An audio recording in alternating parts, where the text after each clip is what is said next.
Thank you for joining us for another episode of Exposing Scientology, where we reveal what really goes on inside this business masquerading as a church. Hi, everyone. Hi, Lily. Hi, Mikey. Hi, everybody. Hi, Happy honey. to see you again. Happy to be As back. always, yes, always. A pleasure. Yes, We have some pretty bulky business to get to today. we certainly do. There has been quite a bit of activity in the world of the Leah Remini lawsuit, and we are going to address some of those things, starting with the gentleman known as Kendrick Rick Moxon. And Mr. Moxon featured fairly prominently in something that happened in the lawsuit, but I wanted, or we wanted to give a little background on just who Rick Moxon is and why it's significant that he is involved in shady, nefarious dealings with respect to those who are speaking out about Scientology all the way to today. Mm-hmm. And yeah, he has quite a history in Scientology. And I don't know if this is true, but I was told this from someone who was he had attempted to make a deal with one of the Jane Does 20 years ago. With Jane Doe, one of the Jane Doe's parents made a deal with them, and so But even prior to that, Mike, I mean, these things I've learned from you, and then subsequently, these things are very much documented. But yeah, so Moxon has a long history of dealing in illegal activity. Can I say? well, you Uh, could say that. You could say that. I mean, he was an unindicted co-conspirator in mhm. the U.S. Department of Justice case that they brought against Mary Sue Hubbard and 10 other leading members of the Guardian's office.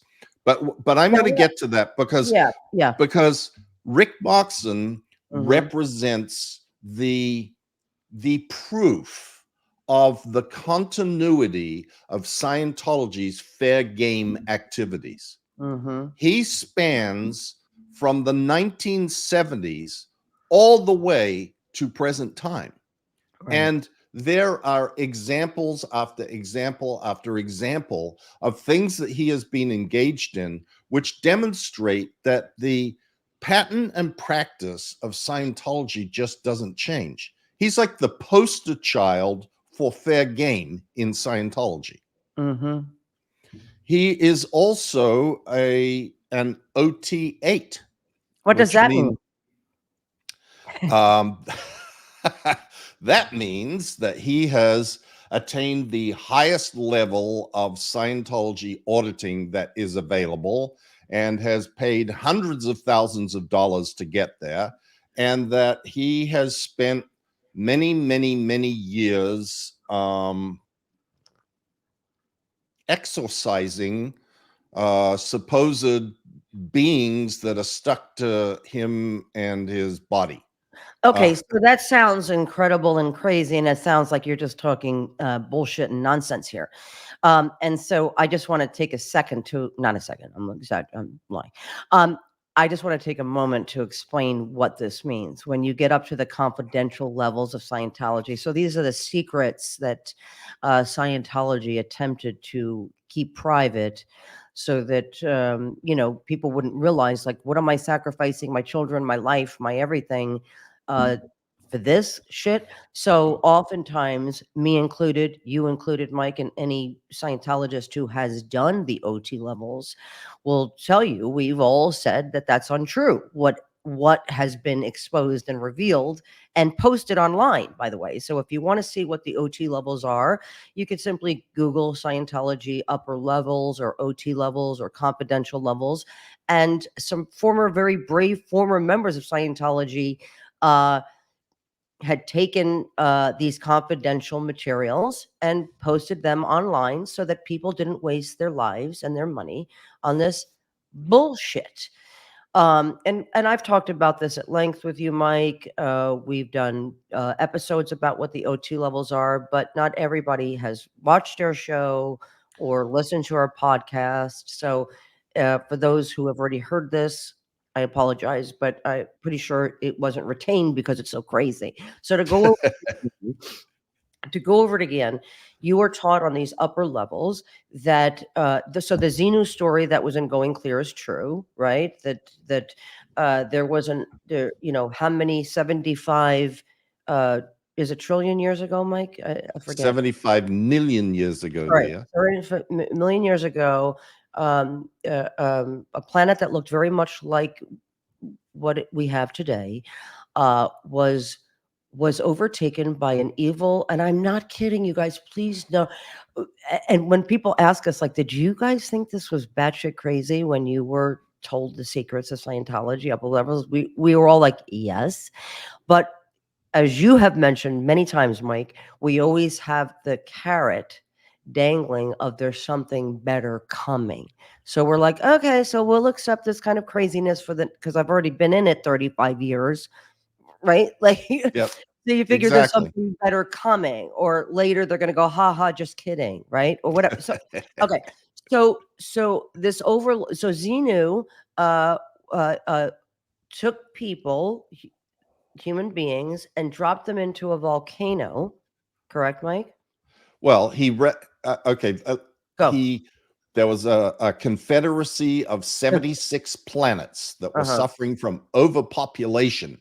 Mm. So Xenu decided to round up a whole bunch of people, people that he didn't like, tax Mhm. protesters, artists, etc., Mhm. and freeze them, freeze Mhm. their spirits in glycol, and ship them in rocket DC, ships that look like like DC-8 DC. Oh, yeah, airplanes yeah, yeah. to planet Earth, which was Mhm. called TGAC, and Mhm. drop them in volcanoes and blow them up with hydrogen bombs. Mhm. Now, why all this was exactly necessary is a little, not really explained. Once he'd frozen them in glycol, he could have just kept them frozen in glycol. But Mhm. he had to fly them off, millions and billions of people off to this faraway distant planet and drop them in volcanoes and blow them up with hydrogen bombs and then show them a bunch of films Mhm. um, to uh, to implant in their minds all of these beliefs that people have today, False like, beliefs. False beliefs, yeah, right. all Yeah. these false beliefs, like Christianity and Jesus and God and all Mhm. of those sort of things. They're Mhm. all were Lies. lies that Mhm. were heavily it's called implanting, meaning Mhm. stuck into the minds of these poor souls who had been blown up. And Mhm. those poor souls now have attached themselves to people like normal people that are Mhm. walking around and they're stuck on their bodies. Right. Now, for those of you who have zoned out because you think you were listening to absolute nonsense, this is the actual confidential levels of Scientology at a cost of hundreds of thousands of dollars. Most civilian Scientologists, especially staff members, don't ever make it even onto the OT levels. And you'll hear Scientologists say, when giving up their children and disconnecting from their fathers and mothers, my eternity is at stake. So they believe that they will not remember, because Scientology sells that you are going to live another life. And part of the uh, psychiatrist planned that you will not remember um, this life. You won't remember. So it's all part of the psychiatric uh, conspiracy. a conspiracy theory. So it just is actually insane.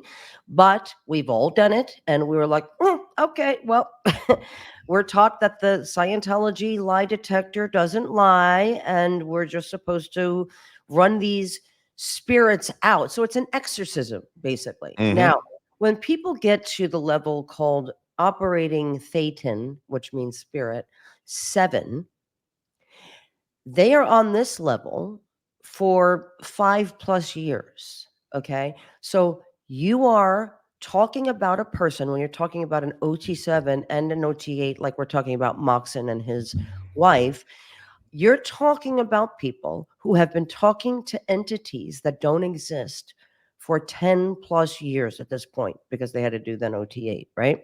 Yep. So we are all consumed with these beings that make us believe in God, that make us believe in mental health, and we have to exercise these billions of beings that are attached to us. On OT5, you cure yourself. They're called BTs, by the way. They're called body thetans, so body spirits and clusters.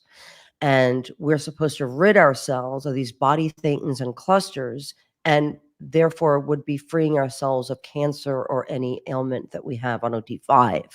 So just so you know, I just want you to know who you're dealing with when you're dealing with OTs of Scientology.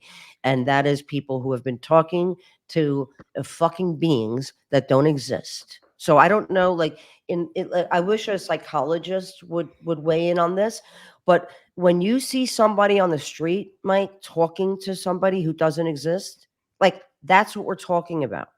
A Right. person who thinks that they have body thetans connected to them and they've been talking to them and exercising them out of their body. Okay, that's Right. who we're talking Right. about. We're talking about Moxon, OT8.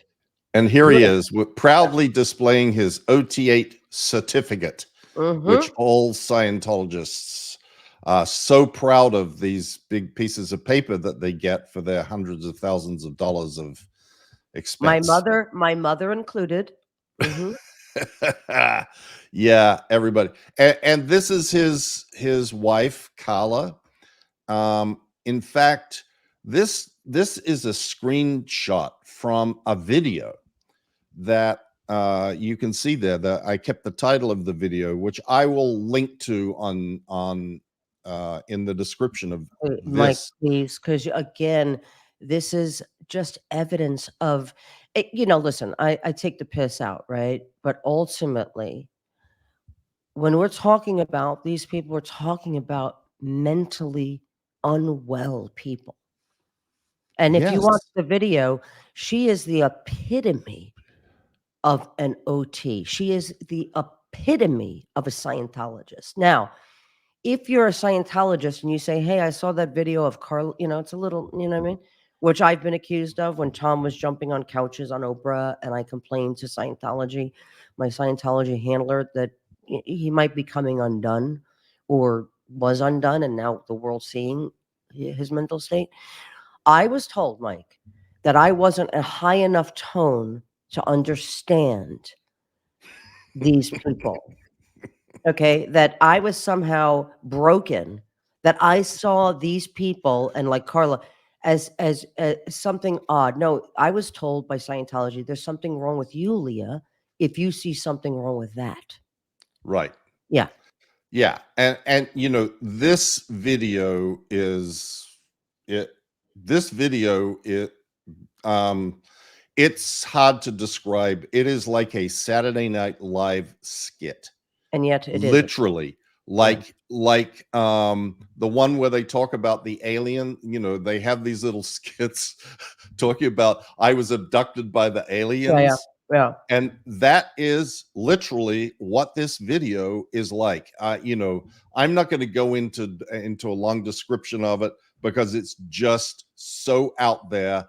Like I said, I will include a link. You can go look at it if you wish. It is cringeworthy beyond comprehension, but Mhm. the significance of it and why Leah and I are bringing it up is Mhm. because these people are prominent, Carla and Rick Moxon are Mhm. prominent Scientologists that are sent to do Scientology's dirtiest work. Mhm. Carla Moxon is also, she's not a lawyer like Rick is, and she's not off doing various things with people who are suing Scientology. She works with CCHR and other of the Scientology front groups and is a highly regarded Mhm. Scientologist Mhm. who is an example to other Scientologists that they Mhm. strive to achieve. The Yes. same with Rick.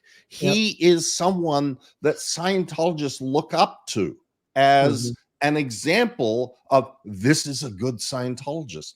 This Mhm. is what good Scientologists do. And wait Mhm. until you hear what Rick Moxon and Carla Moxon do, because that's what we're going to go into. And we're going to start way back in 1977. You may be familiar with the fact that in 1977, the Federal Bureau of Investigation raided Scientology organizations in Los Angeles and Washington, D.C. And they took thousands and thousands of pages of documents that were highly incriminating.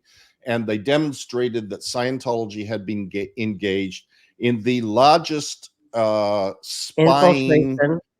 infiltration, theft operation against the US government in history. In And history.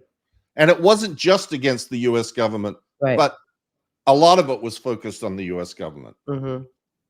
At that time, both Rick and his wife Carla were members of the notorious Guardian's office in Washington, D.C.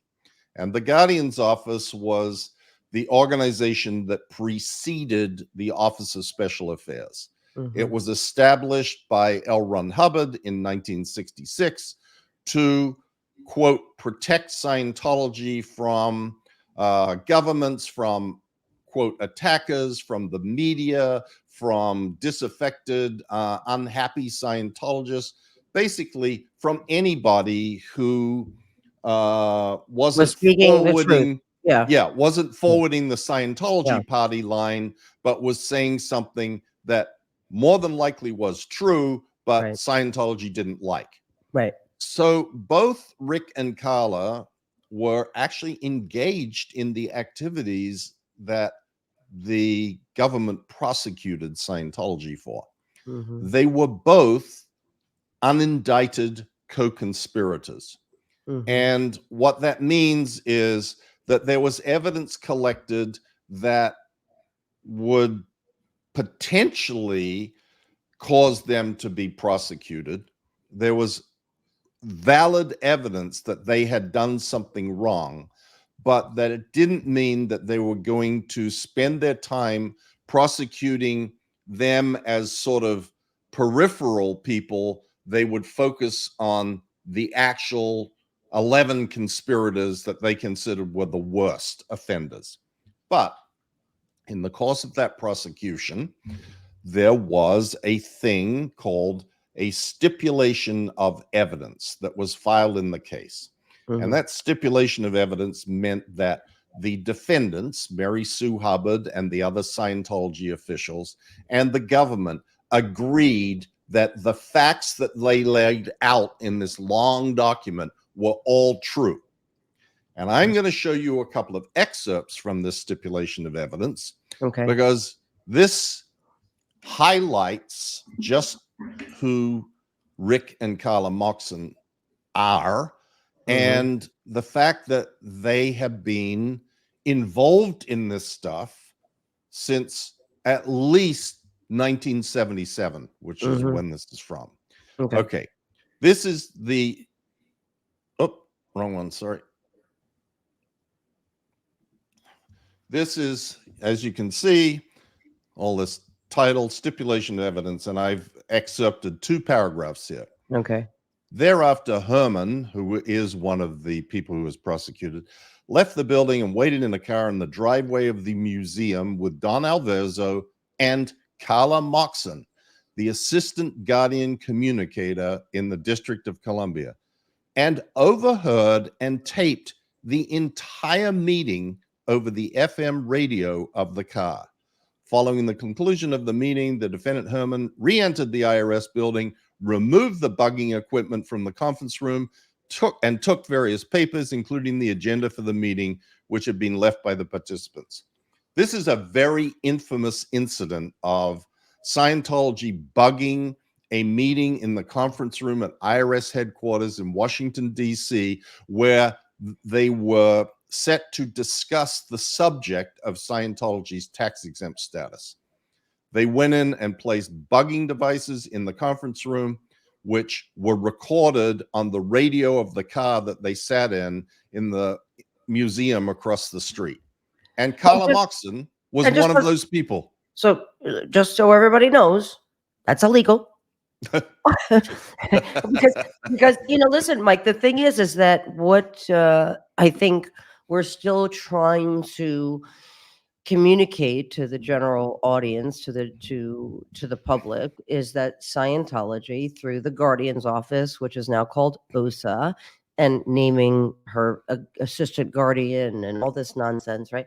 Sounds all official, right? This is Scientology's secret police, where they continue to think that they're superior to law enforcement, our own government agencies, and are still doing the same shit today. So when people say this is history, no, it isn't history. It's still going on today, because Scientology policy is not allowed to change. And so anything concerning dealing with the quote unquote attackers of Scientology will be the same. However, they achieve the goal, which is a silenced or muzzled, meaning that they have silenced me, muzzled me, silenced Mike, silenced a journalist, muzzled us, and that because Mike, even people that I have explained this to, they go, "What does that mean, muzzled?" I go, "What does it mean? Think of a muzzle on a dog's mouth."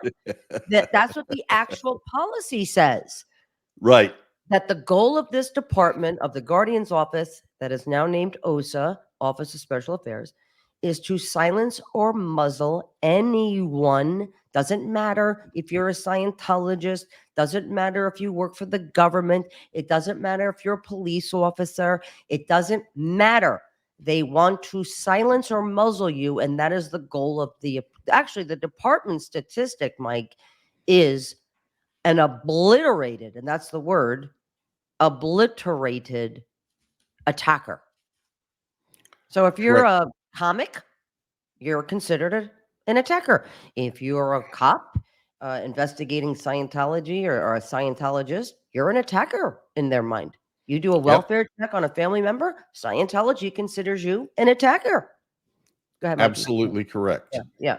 And just one other point about this, Leah, is it is further evidence, as if we really needed any, apparently that Scientologists believe that breaking the law with the end and objective of quote benefiting Scientology is perfectly okay. Completely. It is completely and utterly okay to break the law if you are doing so on behalf of Scientology. I thought that. So did you, Mike. I mean, we both. Of course. We're totally okay when we were talking about silencing attackers when we were in, right? Hiring hackers to hack attackers,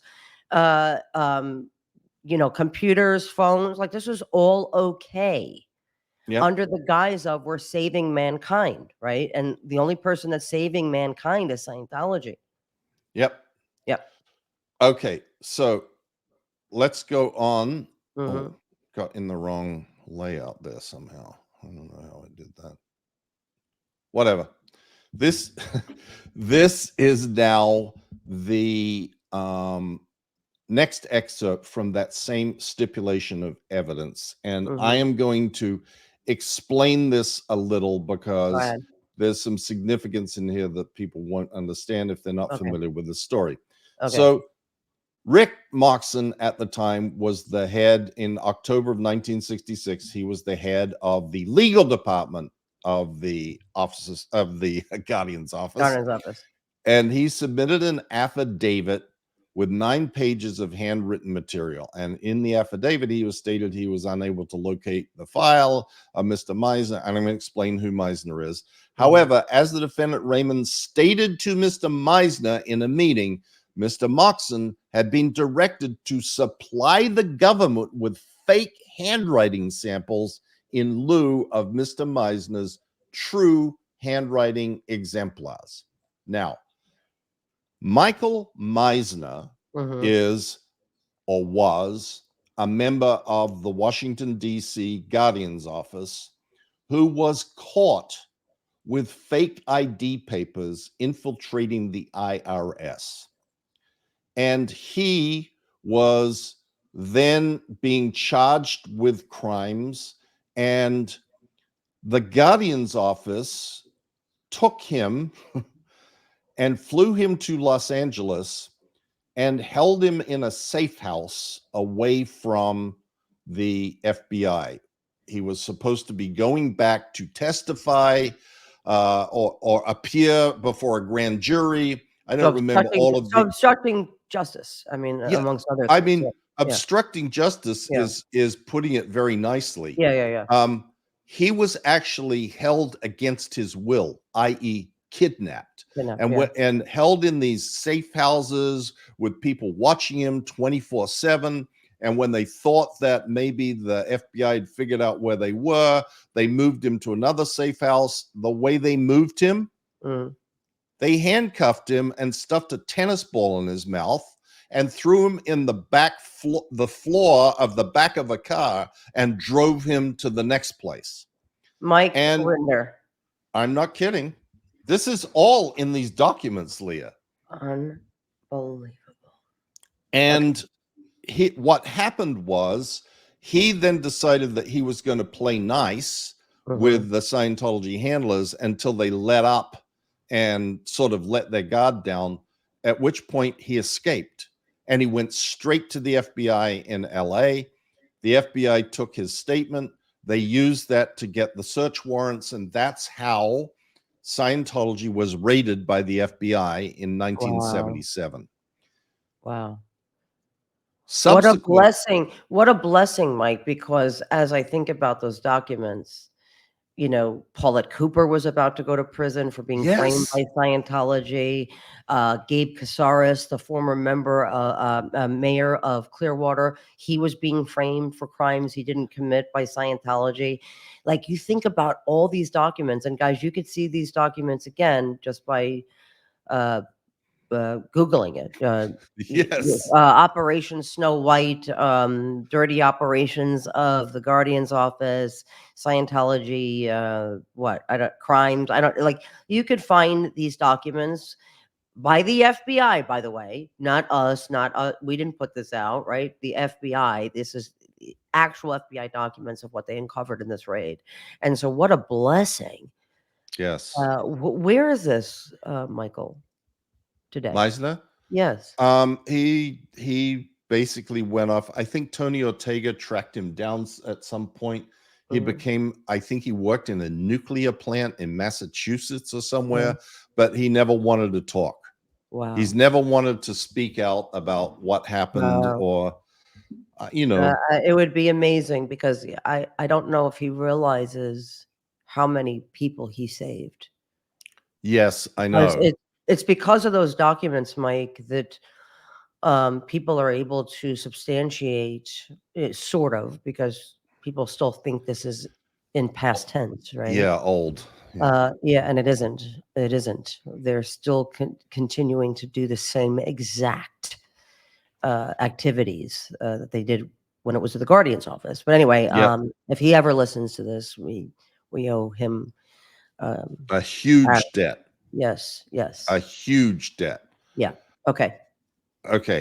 So there we go. There are the Moxons back in the mid 70s, up to no good, carrying out fair game activities against the United States government. And when Leah and I talk about fair game, and we've explained this before, but it really bears repeating as often as possible. We are talking about the broad subject of Mhm. Hubbard's directives of destruction of the enemies of Scientology. Mhm. And at one point in the mid 60s, he said that these people were fair game, but it caused bad PR. So he wrote a policy letter saying, I'm canceling the use of the term fair game, but I'm not changing anything about how we treat SPs. And Right. subsequent to that, Scientology has claimed, "Oh, we don't have anything called fair game. It was canceled. There's no such thing." Not true. The policies on handling suppressive people and attackers of Scientology are exactly the same today as they were in 1976, as they were in 1959, when he Mhm. first said that we hire private investigators to intimidate people, harass them, and do, quote, noisy investigations to shut them up. And So, cost them their job. Yeah. yes. Mhm. So let's just take a little look at the sort of some of the history of these things that Moxon has been engaged in, because, Mhm. like I said, he's the poster boy for Mhm. Scientology Fair Game. Mhm. He is the continuity that goes from at least the mid 70s all the way to today, Correct. when Scientology was battling the IRS. Rick Moxon was very, very prominent in that. He filed lawsuits on behalf of Scientology, but he also brought hundreds or made hundreds and hundreds of Freedom of Information Act requests to different IRS offices all over the country, and then filed numerous lawsuits when the documents either were inconsistent or not turned Mhm. over, etc., etc. Mhm. But more than that, he is the person who hired the PIs who were sent in to investigate individual IRS agents Right. and establish a fake news bureau called the Washington News Bureau to distribute and disseminate the false info, or the incriminating, quote, information that had been dug up by the private investigators who were investigating IRS agents, attending their conferences, and doing all sorts of nefarious stuff. And we know this because one of those private investigators, a guy called Michael Shomers, eventually decided that what he was engaged in was not right and spilled the beans and said, yeah, well, they said that Rick Moxon got me to do this. I was being paid through him. I got my checks from him. So did the other PIs. This is what we were engaged in, and we don't think it's right. Um, And what was happening, what, David Miscavige, he, made a big uh, hoop to do about how they harass the individual, like you're saying, the individual IRS agents, right? So again, you think this is a government agency, you think they're going to do something about it. Well, what they did about it is they just didn't want to be harassed anymore. So they caved in. they caved, right? And that is the purpose of the harassment, everybody. Not really is just to exhaust guy A, woman B, right? Who works for the same with our show, right? Our documentary series, right? It was like they harassed the individual men and women who work at I don't know. I don't want to name a brand name because I don't want them to be harassed, but anybody who advertised on our program, they would get the actual names of the people who worked at these advertising companies and harass them at their house. And so they just say, look, we don't believe what they're saying about Leah or Mike or the program. We just don't want to be harassed in our homes and we have children. Da, da, da. So and that's the purpose of it. That's exactly right, Leah. I'm Yeah. glad you brought that up because Yeah. because I don't want people to get the idea that these private investigators uncover incriminating No, stuff. they just They don't. Yeah, don't. they don't. They just create endless headaches and upset and familial problems Mhm, because they start going after the families of people, and then the families are mhm. calling them up. And like you said, it's not that the family members believe anything. Yeah, It's just I'm now got like 5 family members calling me right. upset because someone was banging on my door, Yeah, wanting to know about you being a criminal. And I'm like, right. they go, we You know, just don't that's want. scary. We just don't wanna be involved with this crazy group, you know, Right.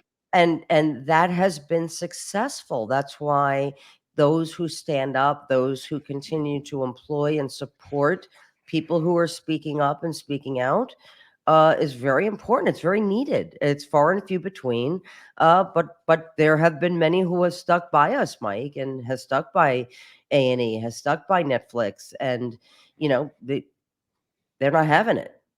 Yep. Yeah.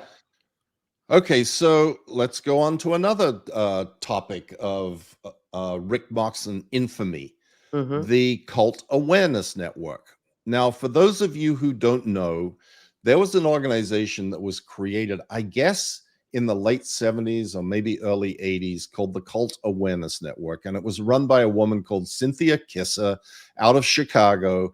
And they endeavored to provide factual information and assistance to families who had members in cults.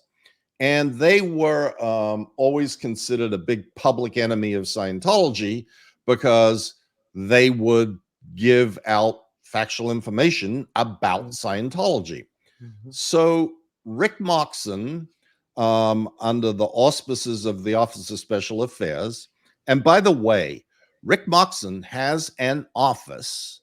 His office that he works out of Mhm. is on the 10th floor of the Hollywood Guarantee Building, the HGB. And that's a The Scientology-owned building on Hollywood the Boulevard. Scientology, the Church of Scientology International Headquarters Building on Mhm. Hollywood Boulevard, and the 10th floor is the Office of Special Affairs. Mhm. He has his office in there.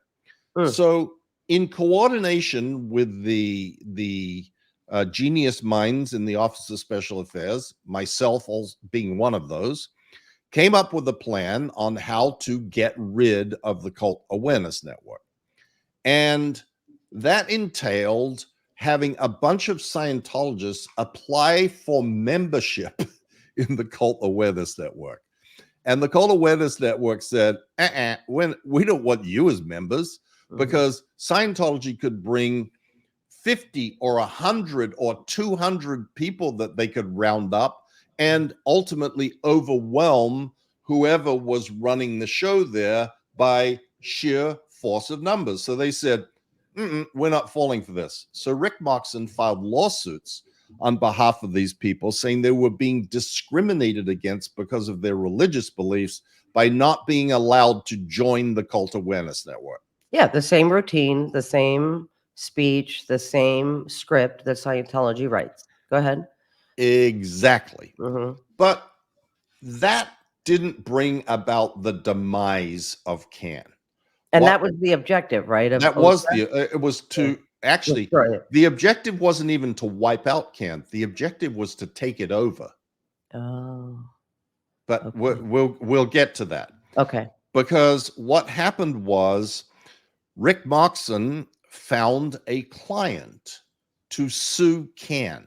Mhm. And this was a very strange circumstance. This guy called, his name was Jason Scott, and Mm. he was a member of some other religious organization. And his mother had contacted Can and gotten a deprogrammer involved, and he had managed to escape the deprogrammers. And I think what happened was there was a news story about it. Someone in OSA saw it, said, oh, here's a guy that could become a plaintiff against the Cult Awareness Network. Rick Moxon ended up representing him pro bono out of the Mm. goodness of his heart, uh, Mhm. realized that Rick Moxon was being paid a monthly retainer Sure. by the Office of Special Affairs. Mhm. So it pro bono is not really pro bono. Right, He's right. being paid by Scientology to represent Rick Scott. Mhm. Scott Moxon took that case to trial and won a $5 million judgment. I think 1.8 million of it was against Can, and the rest was against the deprogrammer. Mhm. As a result of that, Can declared bankruptcy. Mhm. Which is a Rick, big win for Scientology. absolutely Yeah. huge, huge, Yeah. huge. Mhm. But it gets worse because there is another Scientology lawyer called Stephen Hayes, who sort of hangs around the periphery of OSA, does stuff for OSA and for Rick Moxon. They've been friends forever. And Stephen Hayes went and purchased the assets and name of Can in the bankruptcy proceeding. I see. And Can became uh, Can was actually staffed by people from the Department of Special Affairs in Chicago Mhm. for a considerable period of time, not letting on that this was now owned by Scientology, just carrying on as the Cult Awareness Network, but now providing, quote, accurate information. Mm. Now, there is more to the Jason Scott story than this, because what ultimately happened was that Jason Scott realized that he was being used as a pawn, and he fired Rick Moxon and hired Graham Berry. And Wow. I'm not going to go into all Yeah. the details about this because there's just too much. Yeah, yeah. We could do we maybe should do a whole episode one day about Can. Mhm. But suffice to say that Jason Scott and his mother are ended up being extensively quoted saying, Rick Moxon tricked Jason Scott into filing this lawsuit with the promise of making a whole bunch of money. But we were never Scientologists. We never had the interests of Scientologists. And yet that was what Moxon was interested in. He was using my son as a Pawn. pawn Mhm. to go after the Cult Awareness Network on behalf of Scientology. Right. And we don't think that that was right, and et cetera, et cetera. It Mhm. wasn't right. That is exactly what was happening. Yes. Jason Scott exactly was being used as a pawn to get Can. Right, and a similar, thing is happening, right, just, regardless of me, right, but, like, a similar thing is what CCHR is built on, which is a Scientology front group called Citizens Commission on Human Rights. Now, this organization solely, is out to destroy psychiatry. I mean, Right. out to destroy it. So they are out there with, like, the anti-vaxxers, right? And like, they have infiltrated these groups, appearing as though they mean well, that they're trying to give data about, over drugging our children and diagnosing or misdiagnosing our children with ADHD and all that, right? So they have, and parents, Scientology parents are on this bandwagon. And what people don't realize is this has nothing to do with Scientology giving a shit about your children, about being misdiagnosed, about being overly drugged, overprescribed medication, um, abuse in the field of psychiatry, malpractice, all of this, right? You would think, wow, look at this good group trying to help people. No, what they have an agenda, and that is Scientology wants to replace psychiatry. They want to replace psychology. Part of the uh, mission of Scientology, and this is all in writing, Mike, and you should post this so people can see it with their own eyes. The objective of Scientology is to take over government agencies and replace what all major institutions of the world are using to educate our children, drug programs, rehabilitation, like all of this, they want to replace with Scientology technology. Right. Bring the governments and organizations of the Yes, world into full compliance with the with teachings of L. Ron Hubbard. L. Ron Hubbard and Scientology. Yep. So this is just another example of that. Sorry, go ahead. Yes, and just as a little side note, Mm. Rick Moxon was and maybe still is a commissioner of the Citizens Commission on Of Human course. Rights. Yes, yeah, And Carla has been a spokesperson for the Citizens Commission on Human Rights. right. So let me just run through a Go ahead. couple of others. Go ahead, baby. There was this guy who was an internet activist called Keith Henson, who used to come and protest outside of Gold. Rick Moxon was the guy who filed an injunction order on behalf of Ken Hoden, who was he was called the port captain. He was like the PR person for Gold, and got an injunction against Keith Henson. Ultimately, Keith Henson was prosecuted for a joke that he put on the internet about sending a missile through David Miscavige's window. And through the influence that Scientology had over the prosecutors and agencies in Riverside County, Keith Henson was charged and actually fled the country rather than going to prison. Wow. There's another example. A young man named Daniel Montalvo escaped from Bridge Publications I guess this was in 2010-ish. Daniel Montalvo was basically a kid who had been raised in Scientology and had joined the Sea Org at a young age and had worked at Bridge Publications.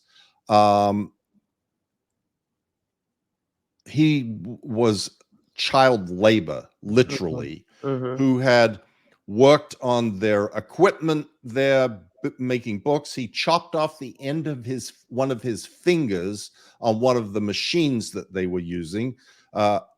They have no safety equipment. He was underage. He hadn't slept. I mean, the story was horrendous.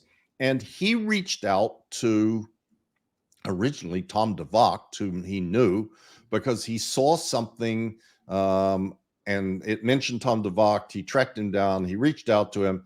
Anyway, way before the Aftermath Foundation existed, we worked to help get Daniel Montalvo out of Bridge and flew him from Los Angeles to go stay with Tom DeVocht.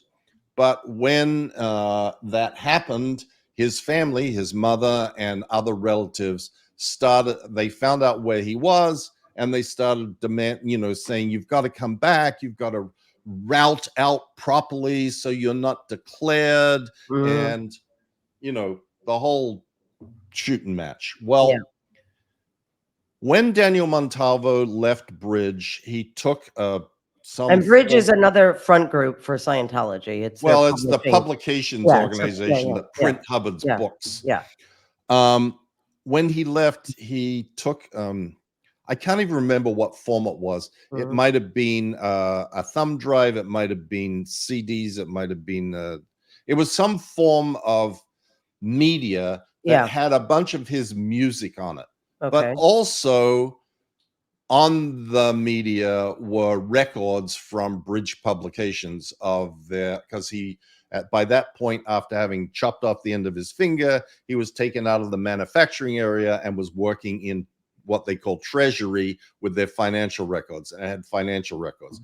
When the people who helped him escape found out about that, they told him to send it back immediately, which he did. And there is a lot more to this story, Leah, about what happened and how that was returned, and the FBI got involved.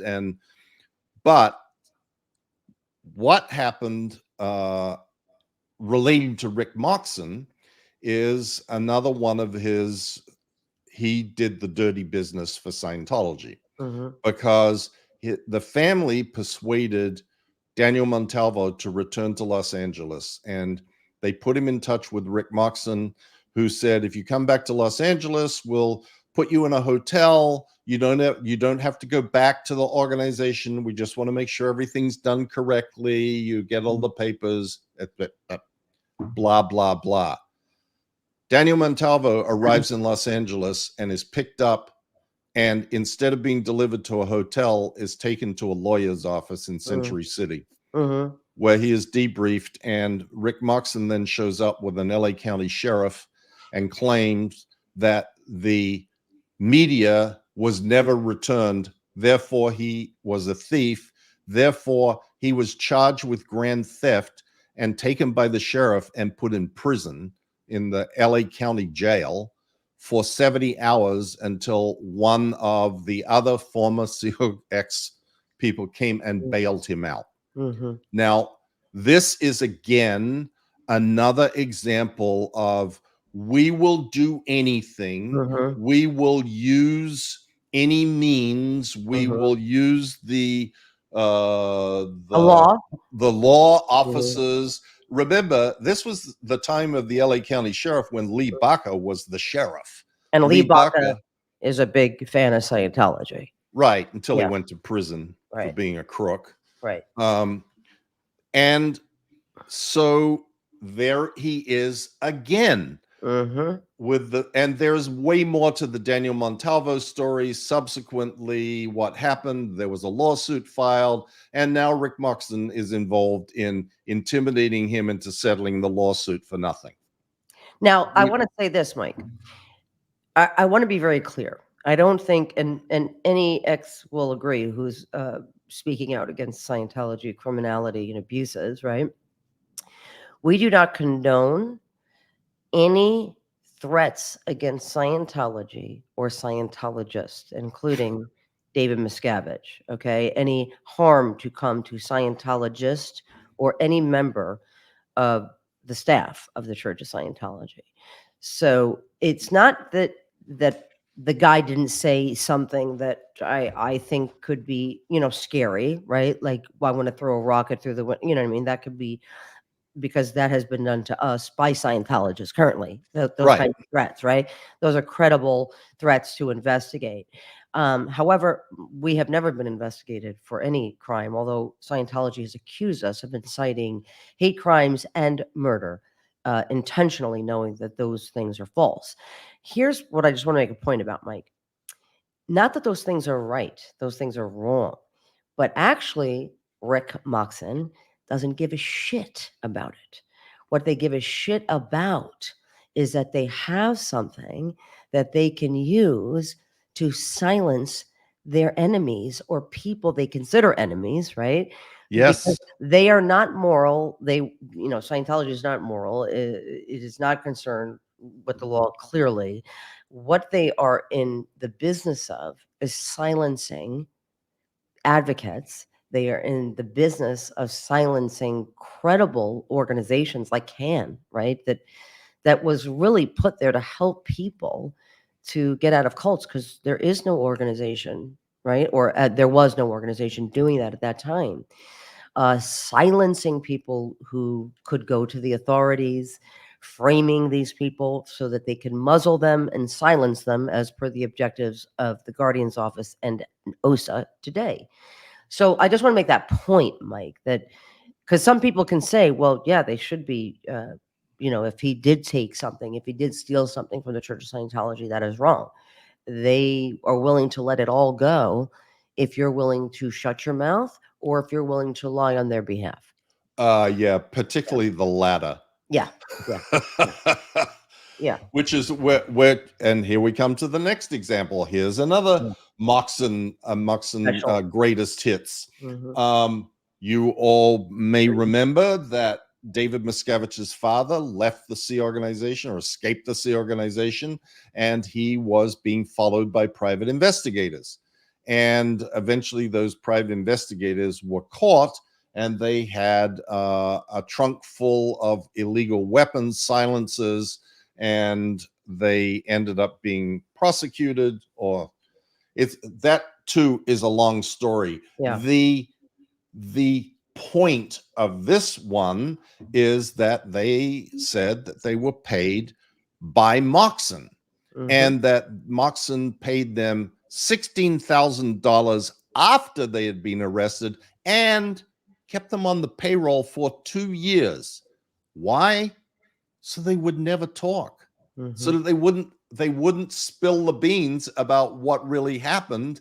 And they did enough damage in the interviews when they were interviewed by the police, and said that they had been told by David Miscavige that when they thought Miscavige's father was having a heart attack, he told them, if it's his time, it's his time, don't call 911. But apart from that, there's, Well, I think the quote was, "Let him die." yeah. Well, Yeah. I don't even remember what the exact quote Mhm. was, but Mhm. no matter what, this was another one. Here we go, covering up these people who had been doing nefarious things.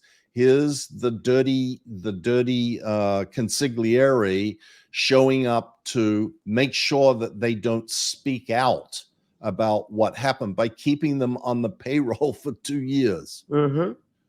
Then we have the tragic story of Rick Moxon's daughter, Stacy, who was a staff member at Golden Era Productions, who had been prevented from visiting with her husband, who was in Los Angeles, because she was not worthy of having time off to see him. And she committed, uh, she killed herself. Um, and left a note for the people around to know what had happened and why. And Scientology covered that up. And we know this because Claire Headley has spoken about it very frankly and openly with us. And Claire Headley was there at the time in the Religious Technology Center, who took care of this and pretended that this was an accident. And Rick Moxon did the same thing. Rick Moxon kept the Scientology party line even in the death of his own daughter, so as not to create bad public relations For and ill Scientology. will for the organization. Mhm. Now we This get, is a story, Mike, that, I get emotional about only because, we've tried to talk about, and I believe her name was Stacy Myers, yes, right? Myers. yes, that was her married And name. yeah, and, she was a young girl, and if you don't understand, the mentality of a young girl who was probably only with the Sea Org member for the first time in her life, right? So and that, marriages are not marriages, right, in Scientology, and you have to request to see your spouse or child. You don't see them every day. Sometimes they're shipped off. In her case, this was the case. And so it's probably very traumatic for a young girl who had the first love of her life, first experience of her life, and then to be ripped apart from that person. And per Claire Headley, there was a note left, and that note was destroyed by Scientology Sea Org members. And when you have a child outside of Scientology, you think about the mentality of like when you were in, Mike, right? Like Yep. in regards to your daughter and your son who have remained in Scientology, and think of your son and your bonus son now, what you wouldn't do for them, right, is a completely different mindset, even as a civilian Scientologist. Yes, Yeah. absolutely. And Uh, imagine the kind of father and mother didn't um, took Scientology over their own daughter. yes, yes, It just absolutely. that to me is enough. Like that to me is enough to show Yeah, you what kind of disgusting, vile human beings we're dealing with.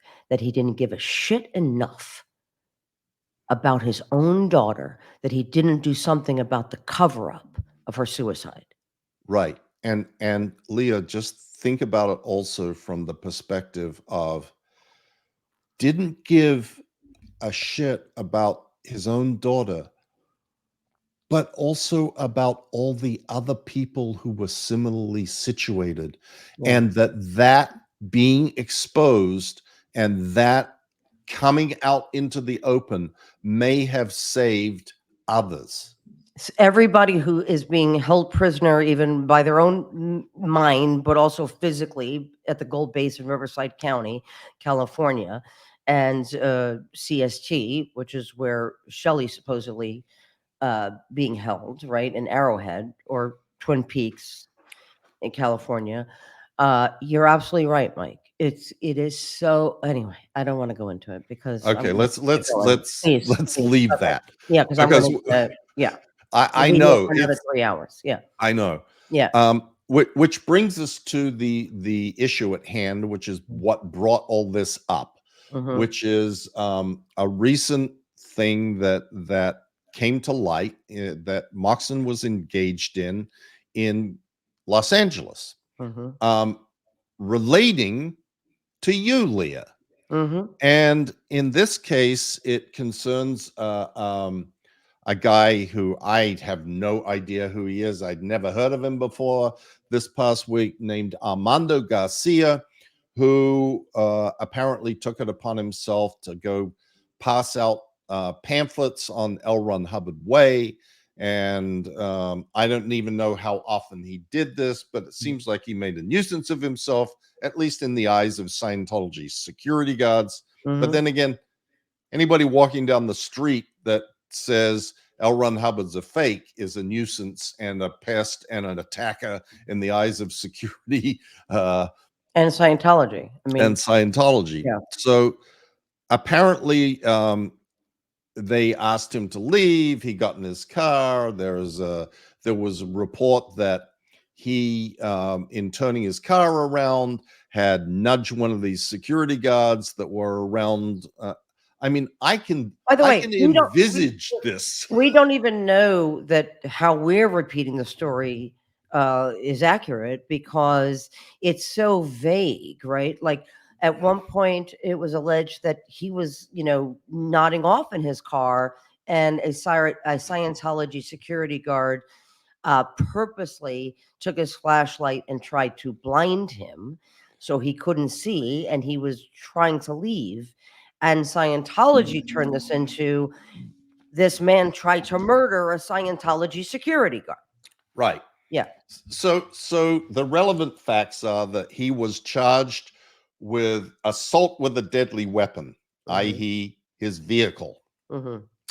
And this all happened like in May of 2022. Mm-hmm. And this poor fellow was in prison until April of 2023 when his case came to trial. Mm-hmm. I mean, how this happens is a little beyond me, but it's not really relevant. Mm-hmm. But it's certainly worthy of note that even though he had not been found guilty of doing anything because he hadn't Mm-hmm. even been to trial, he was in prison for 11 months. Mm-hmm.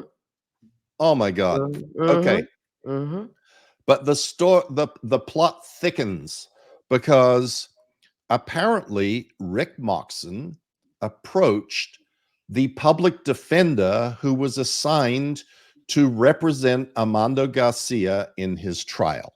Now, just to stop you there, Mike, he approached several because there were three, Okay. and I understand that Moxon had been lurking around the hallways, having nothing to do with this case. He didn't represent anyone in the case. He wasn't part of this. It was a case at the public defender's office, right? And it was a DA prosecuting, right? Right.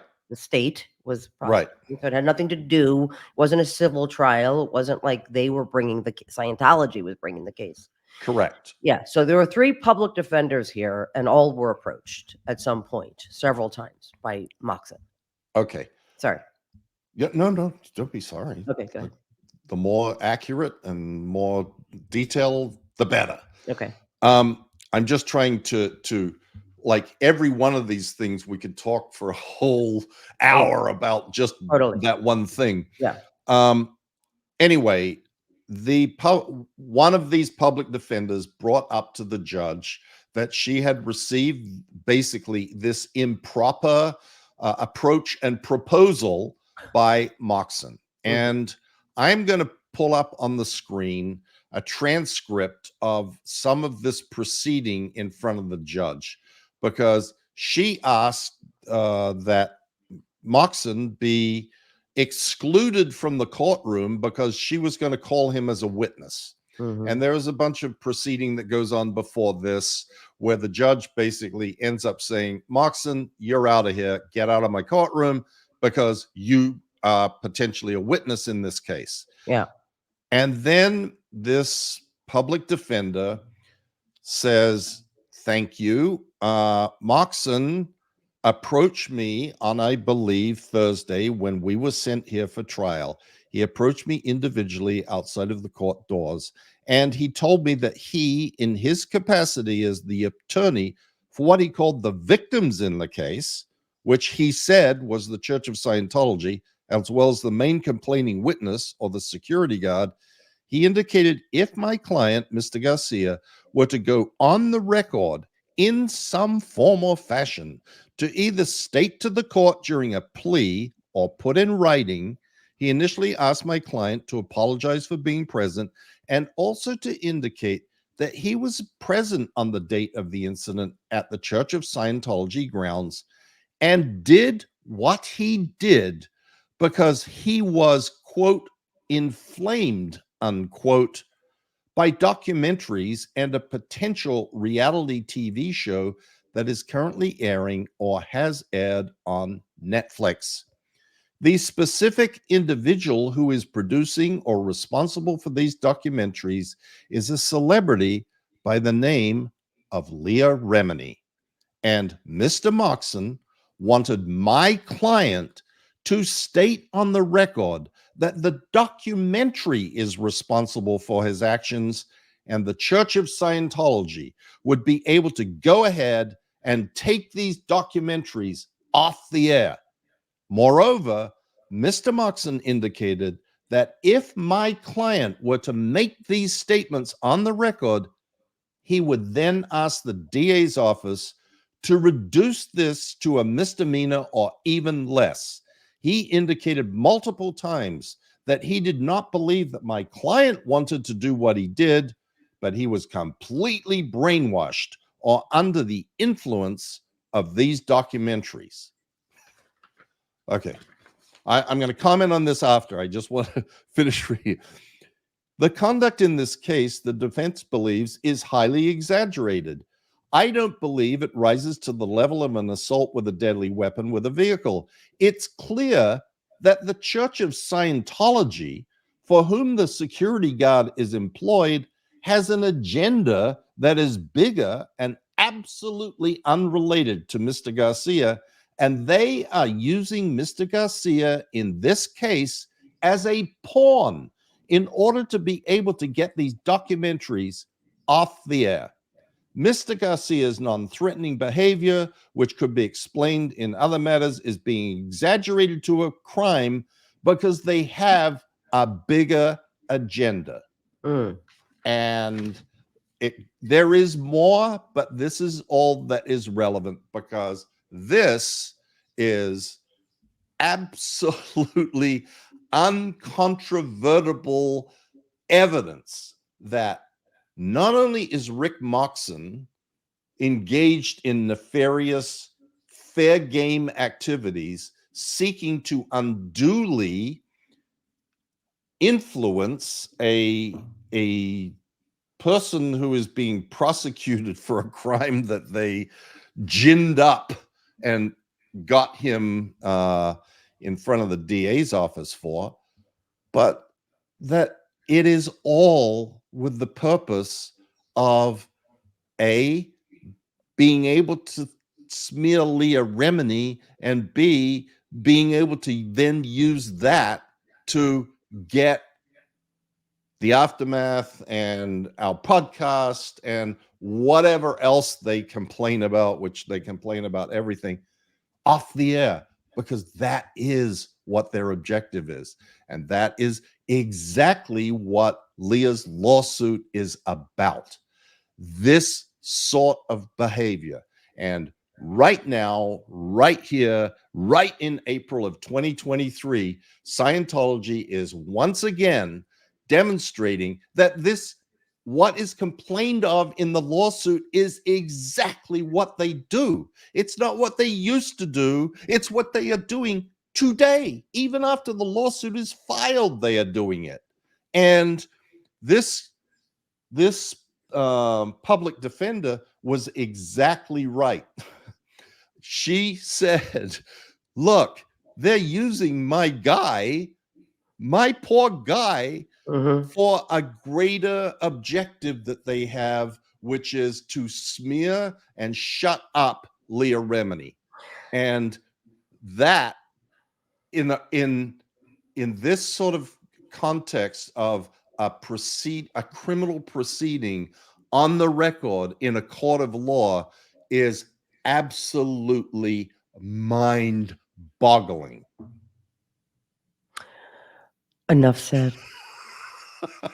It is enough said, Leah. It's Uh, like, it's I'm speechless. Mike, like you have just demonstrated, Scientology has a history of committing illegal acts to get their way, to have people not speak, which is our First Amendment rights, our human rights. We have a right to speak. We have a right to exist without this kind of harassment from a $3 billion organization with tax exemption and protections that I don't have, right, that you don't have, Mike, that those who have contributed their stories to the award-winning series, The Aftermath.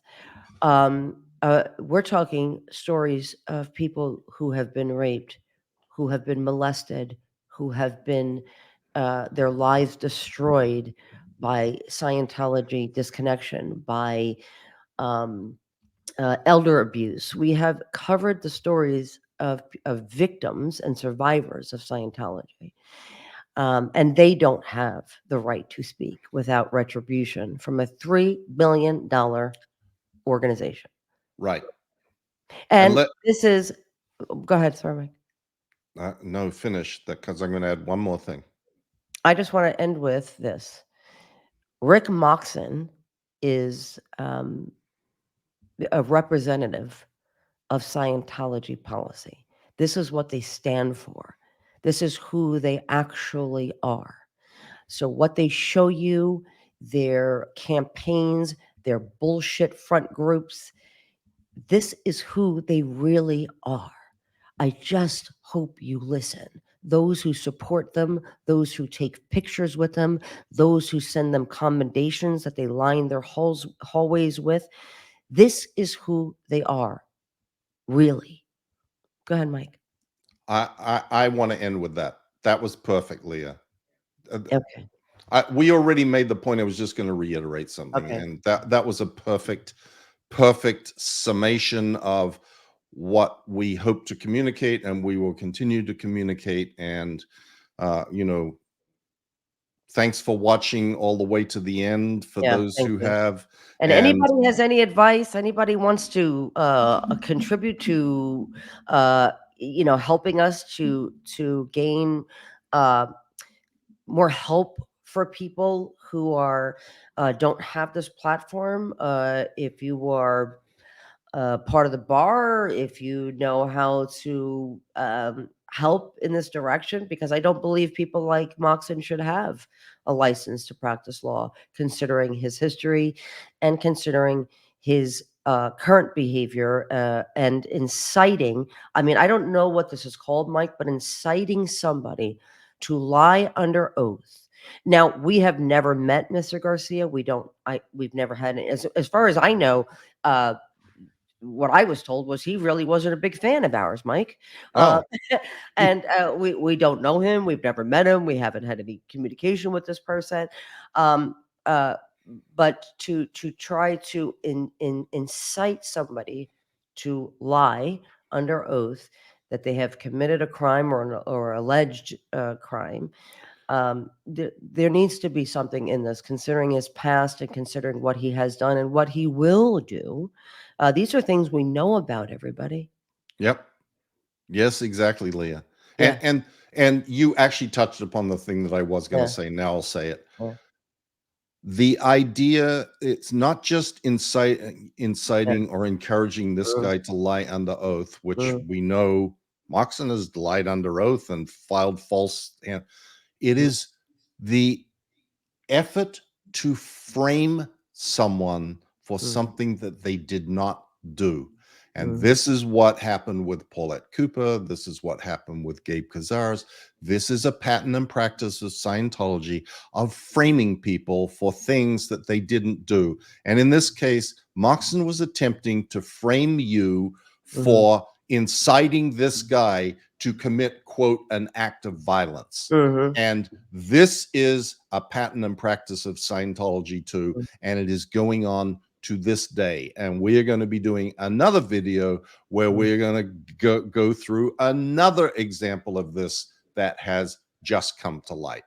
So again, thank you all so much for Thank you. joining us. Bye for now. We'll see you on our next show, whenever that will be. Bye. Bye. Thank you for tuning in. You can find more episodes of Exposing Scientology both on YouTube and wherever you get your podcasts. And don't forget to check out my best-selling memoir, A Billion Years, My Escape from a Life in the Highest Ranks of Scientology. It's available on Amazon and as an audiobook. Until next time, be well and happy.